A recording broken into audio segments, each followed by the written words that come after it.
This is a zebra. This is also a zebra. This is zebra too. Do you think these zebras are related? They're not. See, in the animal kingdom, mom's always right.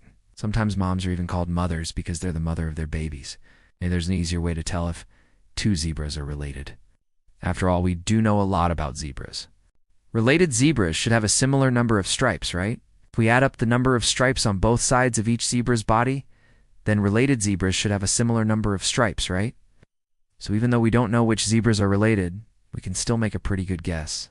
See, this zebra has 37 stripes, and this zebra also has 37 stripes, so we can be fairly certain that they're related. And this zebra has 41 stripes, and this zebra also has 41 stripes, so they're probably related too, not necessarily. See, sometimes zebras lose or gain a stripe or two. It's not perfect, but sometimes relatedness is complicated. We humans are related to our moms, but we're also related to our dads. We're related to all of our mom's relatives and all of our dad's relatives. And figuring out how all of that works can be kind of complicated. Scientists aren't exactly sure how this happens, but they think it's probably caused by genetic mutations. If you liked learning about zebras, you can learn more about what makes zebras special by checking out the link below. Not necessarily.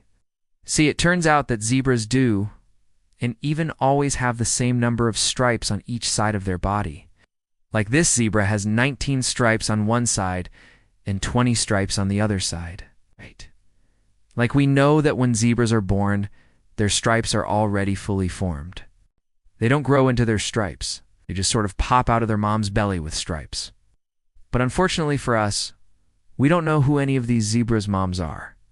So that won't help us figure out which zebras are related. Even though they look alike, they're actually all quite different. And it turns out that no two zebras have the same stripe pattern.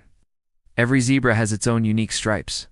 So even though this zebra looks just like this one, they're not related. They're just two different zebras.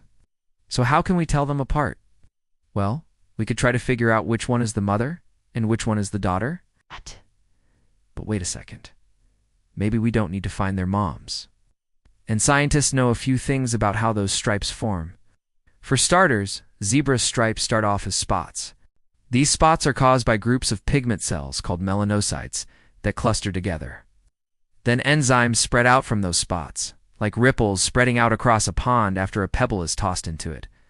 As those enzymes spread, they turn the skin around them white.